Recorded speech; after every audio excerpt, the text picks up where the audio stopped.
Hello, everyone. I hope that you're doing well. I was invited by a gentleman named Steven to give a talk on dukkha.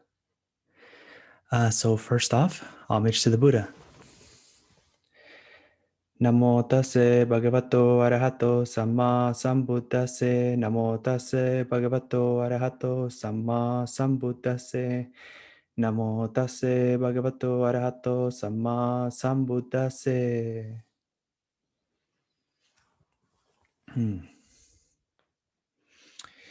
Dukkha, old dukkha. So many different ways of explaining it. So many different terms that we use nowadays to explain dukkha. So this will be my humble attempt to try to emphasize some particular parts that I think are important or not very clear or spoken about as much from my own experience and what people tell me about dukkha and what I see shared about dukkha on the internet. So what better place to start than the Dhammacakkappavattana Sutta, right? The first discourse attributed to the Buddha, where the Buddha speaks about the Four Noble Truths. First one being dukkha. Usually we translate this as suffering, pain, unsatisfactoriness. It's a very, unique word that can encompass many things. And in other occasions, as we will see, can be a little bit more narrow. So at least when we look at the Dhammacakkappavattana Sutta, the Buddha says, there is suffering, there is dukkha. And there are these 7 things that the Buddha calls dukkha: birth, sickness, old age, death, getting what you don't want, not getting what you want, and also losing someone or something that you hold very dear to you. So these are the 7 things the Buddha says in this discourse that are dukkha. Why are they dukkha? Well, because of tanha, because of the thirst, because of desire, craving. This word tanha also has many renditions. And then later on, the Buddha says in brief, panchupadana khandha, right? The attachment or clinging or personalizing the 5 aggregates.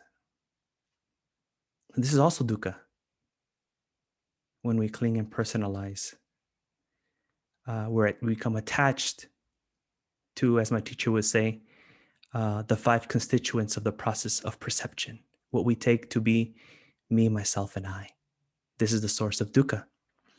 But here I'd kind of like to go in a different direction from now on and really try to focus on the kind of dukkha that I see in the suttas, the Buddha trying to tell us that we can get rid of,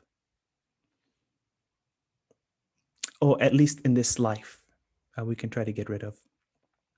So on many occasions, we read the suttas when we find the Buddha, Sama Sambuddha Gautama, a little bit older in his life. And he talks about back pain and that he has to rest and lay to the side. So here we can see that there is some sort of physical sensation of uncomfort that arises in the body of the Buddha. So although most of the time when we think about dukkha, we incorporate this kind of like physical pain, like if you were to get cut or burnt or crushed, some sort of physical pain is probably one of the first things that we think about when we think about dukkha, because dukkha is pain, actually. But there is another kind of dukkha, a mental dukkha, which, the Buddha uses the term Domanassa. Domanassa is like anguish or affliction. And we can kind of see that Buddha really focuses on this when he explains, or when he kind of gives many words to kind of give you the feeling of what dukkha is, when he says Sokha parideva dukkha domanassa payassa. So when we look at these terms, they seem to have more of a mental kind of dimension to it. Grief, lamentation, suffering, um, uh, anguish, right? These are the kind of things that the Buddha's proposing that is the real dukkha, the real suffering, the real uh, dimension that we can escape. So then when we also look at, other kind of ways that the Buddha speaks about freedom from this suffering, from dukkha, he speaks about akupa cetto vimutti, akupa, unperturbable or unshaken. Cetto, here we can say mind, a vimutti, liberation or freedom. So the mind will no longer be perturbed or shaken or moved. When it comes in contact with, we can say the Ataloka Dhamma, the 8 worldly vicissitudes. We can say when it's confronted with the 7 dukkhas from the Dhamma Cakkappavattana Sutta, or when it comes in contact with any experience, the mind is no longer perturbed, is no longer shaken. So here we can see that dukkha kind of also is taking a more of a mental dimension. It's more domanassa. Domanassa is really the dukkha that we're trying to get rid of, the mental dukkha, the stories that we tell ourselves, the memories that we are attached to, the fake scenarios that we create in our mind, the interpretation of sensations, perceptions, and all different experiences that we give to it. So this is really what I think, in my opinion, as I see in the suttas, what the real dukkha is. And this is what we can really free ourselves from. There is this body, and this body has limitations. This body has receptors, nerve endings. And this body, when it comes in contact with fire, or it's cut, or it's feels a lot of pressure, or it's uh, um, exposed to the elements or to other certain things, it's going to be natural for pain to arise in it. So we cannot escape this physical sensation as long as there is a body. But when we come in contact with those uh, sensations of the body being hurt, here is where we can find the freedom from the stories that we tell ourselves, the interpretations that we give to those things. When we get hurt, instead of saying, why me? Why again? Why only me? This always happens to me. This is the kind of freedom that we can find. The freedom from being stuck on things that happen. So for me, this is what really resonates with me when we speak about dukkha. It's a mental freedom, a freedom from anger, a freedom from greediness, a freedom from wanting, a freedom from desiring, a freedom from grief, a freedom from affliction and anguish and sorrow, a freedom from all these things that perturb the mind, that cause us to get stuck. This is dukkha. Because if we look at other varieties of human experiences, even though these people are not awakened, we can see that in certain contexts, pain can be interpreted as a pleasant sensation. So this is not what the Buddha is trying to get at, but I think this provides us with an important indication of how these physical sensations can be reinterpreted in a different way. For example, before I became a monk, I used to, for a while, I was kind of a gym rat. And I used to be at the gym all the time. And I remember searching for that uncomfortable feeling, even that pain, the burn, right? That burning sensation in my muscles was an indication to me that something was happening that I wanted, right? The breaking down of muscles so they can be rebuilt. And I got some sort of pleasure from that. It was euphoric.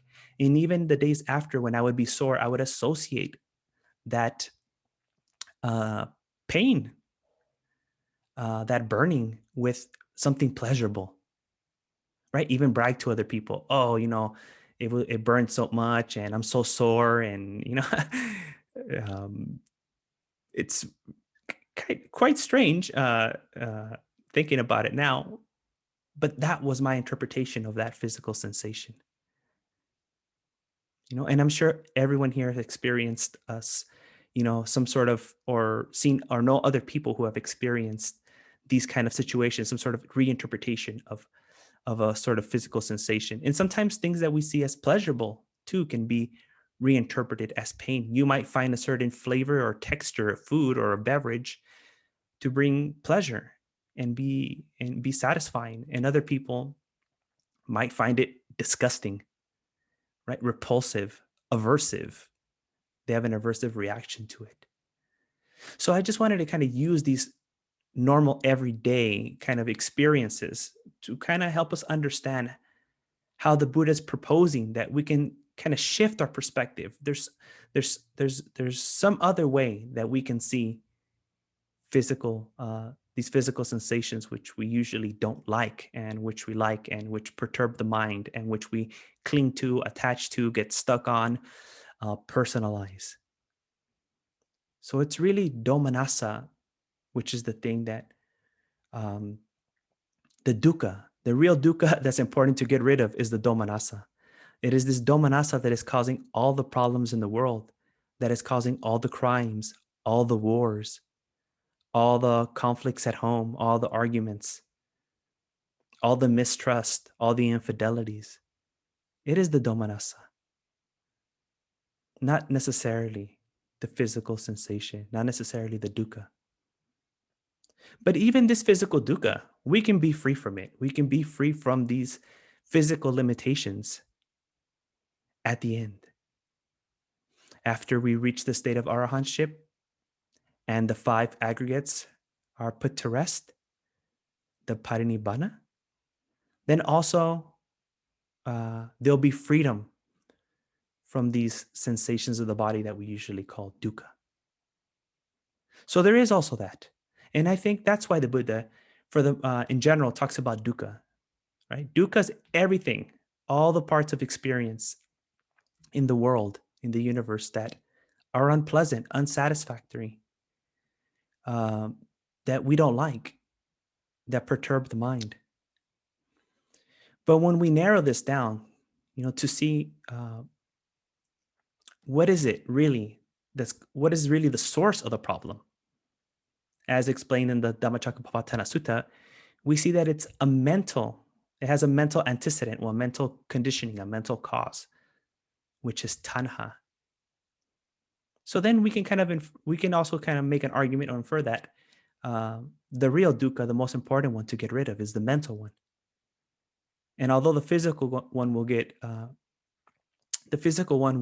we will be free from the physical one once we become an arahant and put down the 5 aggregates, put down this body. The main incentive is to be free from the mental dukkha, the affliction, the anguish, the grief, all of those things. The soka parideva, dukkha, domanassa, bhayasa. That's the real thing. That's the real problem in this life. So I don't think I really have anything much to say. I kind of like to give spontaneous talks just like this. Just kind of, although I was told about the subject, I didn't really plan for it. I just like to go off and try to be as spontaneous and sincere, and see what comes up. Most of the times when I give talks, I really like to kind of give Dhamma conversations and where I interact with the audience. Unfortunately, due to my current schedule, that was not possible for me. So I'm so sorry that couldn't have like a Q&A with you and talk. And that's really my environment where I thrive on. I love hearing from everyone else. I love interacting with people and learning something from you too. Um, so, having said that, I invite everyone here to leave a message down in the comments, or however you can, however this will be published and shared. You feel free to leave questions or comments, and I'll get to them as soon as I can. Once I find out where Steve's going to tell me where this is at, most likely on his YouTube channel. And I also invite you to you can send me an email at RevSanathavihari, which is RevSanathavihari at gmail.com. RevSanathavihari at gmail.com. Or you can even find me on Facebook, friend request me, and send me a message as Los Angeles Sanathavihari Bhikkhu. So that's also a possibility. So that's all I really had to say on this topic. I could, elaborate in a lot of detail, but I want to try to avoid, you know, giving a very like scholarly academic kind of explanation over it. I don't think this is the proper medium for that. I think it'd be better if I did like a PowerPoint presentation and stuff like that. And so yeah, feel free to contact me. Hopefully I can give another talk on some other subject. I know this was very brief, but I think it becomes clear. I think we don't have to talk for a long time to make something very clear. I think it's clear where I was trying to go with this. And according to my understanding, what is the real dukkha, and how this is causing all the problems, and why the Buddha, put more emphasis on the mental part. So may you be well, happy, comfortable, and peaceful. Sukhi hotu.